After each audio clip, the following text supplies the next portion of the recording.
after many tries, we are finally here with our wonderful guest. Welcome to the Inkwell Exchange. If you're new here, we're an informal place where we give authors, writers, poets, speakers, hosts a place to really talk about their art, to talk about the subjects that they're tackling, how they tackle those subjects, and what really inspires them.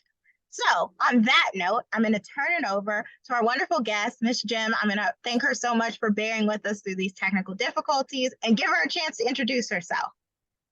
Hi, everyone. How are you all doing? I hope you all are having a wonderful day, even though it's so hot and humid outside. My name is Author Gem Collie, an author who specializes in nonfiction book, specifically speaking about mental health. I wouldn't really say it's a self-help book, but it's a universal help book because it's not just for the self, it's also for the universe because it's a collectiveness. I think that's about it. Yes. One No, of you my book started. is The There is your Damsel in first book. Distress. Yes. And then my newborn baby, book bomb, The War in the Heavens, Breaking the Chains of Generational Curses. There we go. How did the experience differ? Well, first of all, let's start. What inspired you with the book, about the book? I know you started to tell me so much, and I want to make sure our viewers get a chance to hear that. What inspired you to write the book in particular? I would love for you to go back over how you talked about how the ancestors really pushed you to write that second book. Okay. What inspired me to write? Because the ancestors sometimes move through individual, and a lot of times our relationship, sometimes we think it's a relationship, but it's a messenger. And we're trying to make it into what we want. So I was in this really toxic, emotionally toxic relationship with this young man that I wanted to save me, in my way of being saved, yet remain independent. And he felt like I wasn't a damsel enough, a distressful woman enough, where he could save me because sometimes men look for a lot of broken men can only connect with a woman unless she's in distressful mode. But when that woman is mostly independent, he can't really connect with her. So sometimes he put her in a perpetual state of dysfunctionality in order to connect with her. And even though he was trying to do that, he couldn't. And so one day he said to me, "Why you just can't be the damsel in distress?" I said, "What is he talking about?" So I went on Google and I said, "Google, what is the damsel in distress?" And Google said, it's a woman who's always in a distressful mode. And I said, I need to dig deeper. I need to get a better understanding. So at the time, I was taking a psychology class, and I had this wonderful, amazing professor, Dr. Melvin Chandler. And I went and I explained to him what was transpiring. And he said, "Well, Collie, he wants you to save. He wants to be saved. He wants to be your savior." And I said, "Well, isn't that dysfunctional?" I had another professor, Dr. Elamine, who said to me, "You're a great writer. Why can't you just write a book?" And I've been hearing this throughout my life. And in that present moment, it was the last drop of water in order for the seed to blossom in my mind, in order for me to sprout my essence of writing. And I said, "Yeah, why don't I write a book?" And so once I started writing about, well, the damsel's in distress because of her own dysfunctionality. Next thing I know, I started writing a book, The Damsel in Distress, Coping with Emotional Codependency Personality Disorder. And at the time, that was not, it was not in the DSM. Codependency addiction wasn't really in the DSM as an emotional disorder. It was more so of an addiction to substances. But I said, you know what? I have the power to define. I'm going to put it, whether it's in the DSM or not, I'm going to make it work. And this is where we are today. Now, the DSM, for those who don't know, is called the Diagnostic Systematic Manual. And it's a book that psychologists use in order to diagnose their patients according to their mental health. So it's basically a psychological dictionary. I love that. I love that. And thank you for that context because I definitely didn't know what it was. And I think what's even more interesting is if you'll tell us how that transitioned into you writing that second book about generational curses. Okay, so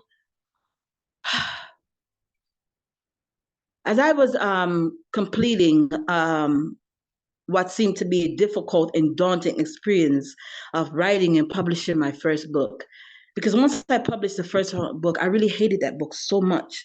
I hated it because I felt like it brought up some things inside of me I just wasn't ready to deal with. And what I get to understand right now, it wasn't really hate, it was more so misunderstanding of self. And as I completed it, I lay down in my bed and the first book signing was over July the 21st, 2021. I said, never again. But then I heard the ancestors say, that's what you think. Oh, no, you about to write another book. And I was like, well, that's not going to happen. It's not going to work. And you can't tell me what to do. And the ancestors said, oh, we can't tell you what to do. Oh, you're going to write that book, whether by free will or by force. Next thing I know, I started writing a topic, the war in the heavens, breaking the chains of generational curse. And I was really talking about the war between I and my ancestors. Now, as I began to write these books, what happened is a Pandora's box began to open. And when you begin to write, when you begin to talk about or begin your journey of breaking generational curses, you have to understand that you will now become an enemy, not only to the people who are in your generation, but even to your own self. You will also become an enemy to even your friend's generational curse, because all curses stand united. Divided we fall, united we stand, right? So all curses stand united. Now, this curse that I've been in your generation 12, 10 generations, and how dared you come and try to interrupt that? And so if that curse over there, see you breaking generational curses in your mind, it's going to attack the other friend and said, hey, Gem over there breaking curses, we're going to have to try to cause conflict between her and her relationship, her and her friend. And you might think it's really your friend, but it's really the things that they're battling within themselves that they don't even know about. And so that's what was beginning to transpire. I felt like the world outside of me was warring at me, but what was going on was the war in the mind. And when we talk about the war in the heavens, we're not talking about the sky. We're talking about the mind, because the mind is the heavens, the higher functional way of thinking, right? So that's where the war began. Those intrusive thoughts that telling you that you will never be nothing, that you will never amount to nothing, that you are nothing. And those are the intrusive thoughts that we battle with day to day. Those intrusive thoughts that are created by our religion, by our belief system, by our environment, our social, stance, our educational systems, those beliefs that we battle with day to day, where we're trying to really break free from. See, the thing about breaking generational curses, that the generations before us didn't have the opportunity to talk about breaking generational curse. They were too busy trying to survive it. And this situation reminds me of the wonders of Egypt when the Israelites was transporting out of Egypt. If I'm not talking too much, I think I'm just going so deep. No, I Um, mean, I think this is all, so many of our readers, I'm sure, are connecting to that need to, you have something in your mind, right? And you're trying to, a message, a mission that you feel like you need to fulfill and need to put onto the page. What did that, if I can even drill you down and focus you down even more, like what did that look like when it came to like just sitting down at a desk and trying to spill it out? Like how were you able to, did you structure your writing? Were you just kind of vomiting onto the page and then editing profusely? Like what did that look like for you? And how did you make sure you were able to really structure um, and still get a book that is readable to other people? it wasn't me, it was the spirit, it was the ancestral forces within me, because what I would do is turn on my reggae music that will not even dancehall, but more so neo soul reggae music. And it was just like I could hear the information in the tune. It would just tune and I would tap out into another world. Because even when I go back, I'm like, girl, you wrote that? Where was I at when you wrote that? Tap out into a whole nother world and start writing about it and just becoming it. And it was just like a symphony. And I was playing, I felt like I was playing a keyboard on a piano as I was writing these words. I'd be literally become this person and I would weep out everything that my tears too became like ink on paper. I love that. That's a poem. But I just think, okay, so then my secondary question is, how was it received? I think one of the things that we kind of fear as writers, right, is the spilling your tears like ink on a page, right? And then that reception not being what you expect or what you want. And how do you, one, how was it received? But two, like, how did you deal with the thought that like maybe people aren't going to understand this, maybe people aren't going to like this? How did you kind of settle in your mind before you even published that that wasn't going to That wasn't a battle for me. It wasn't a battle for me because I was on an assignment. It was an assignment given to me. So it wasn't my option to choose whether someone was going to like it or not. I was given the assignment to write the information by those ancestral voices, not necessarily to be the dictator of whether someone is going to like it or not. And so that would even be me. Those would be my intrusive thoughts, would even caused me to second guess those things. And so the battle that was going on in my mind with my ancestors and my intrusive thoughts was being taken care of in the background. So that wasn't an issue. I love that. I love that. Okay, so then we always like to allow people to give, because I think so much of this podcast is like a learning podcast, right? To be able to see other people's experiences and feel ready to go out and do that. So what would you tell another writer who feels like they have that mission, that assignment that they need to get to, but don't know how to give themselves the courage or permission or create the time to do that? What would your advice be to that person?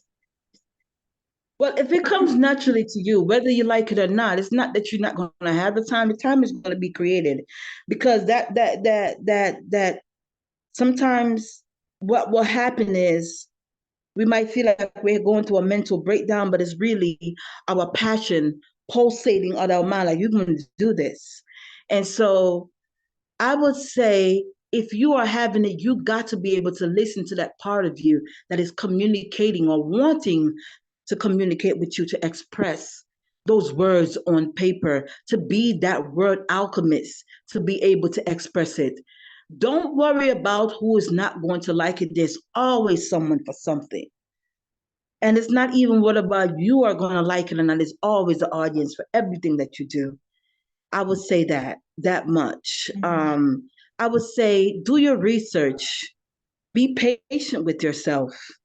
That much I can really say of all things. Self patience. Be ready to be introspective, especially if you're writing about topics like I'm writing about self help. Be ready to address those issues first within yourself, because how can you then speak about it if you're not actually dealing with it? I love that.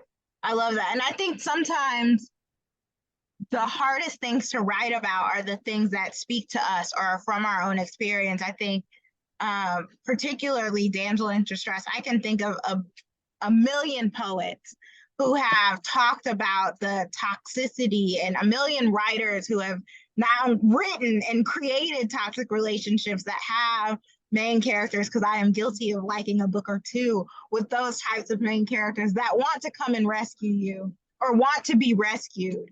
And I think there is something fascinating and unique and beautiful in creating a space for people to write about those experiences, but also to translate the lessons learned, right? So how important was it to you, in like talking about things like generational curses, to try and create a solution? Like, I think so many times I ask a question in my writing, but I'm also, I have to give myself permission not to have the answer, right? And so, how were you able to kind of navigate that, posing these or pointing out these issues to your readers, and then trying to formulate that sticky line of giving them an answer and not, and also being like, well, not everything has an answer right now at this time.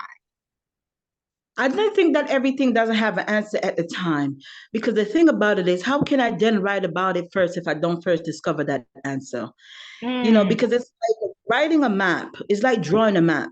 Can I write about the navigation, and can I write about the what we're going to need in order to get to that part from one port to the next, in order if I didn't take that route first? So the thing is to actually take that route first, to be able to address those things first within yourself. And as I wrote, I'm able to address those things. I'm not telling you that everything came all at once, because it did not come all at once, because I'm still discovering, because there are layers to discovering different parts of yourself. Because the minute you first rip off one layer, you're like, yes, I made it through there, and then you come later on in life, and then the test come, and then here come another set of layer. So I wouldn't necessarily say that per se. The answer is not right then and there. There's always an answer. You just got to be able to tap in the willingness to be able to say, you know what? It is what it is. Those are the issues that are within me. And so even just going to the salon and having issues with someone, and before I can confront that person, I have to ask myself, before you confront that person, ask yourself, how many times have you showed up in that situation? And so these are enlightenment become on a day-to-day experiences with people and with self. So if you're self-aware, then you will find that answer. I love that. I love that. That's beautiful. Okay, well then we get to my favorite part of the Inkwell Exchange, which is tell me how our community can support you. Is it, do you have a website? I know you have an Instagram, so we definitely want to go follow you there. But tell us all the places that we can go to support you, your work, your art, all of that. I would love for you all to support me through Instagram at Gem Books, and that's GEMBOUKS_LLC on Instagram, Facebook, Twitter, TikTok. I would love for you to support me, because supporting me with this information will also be able to support yourself just as well, and that's just real. You can also find me at Gem Books, GEMBOUKS.org.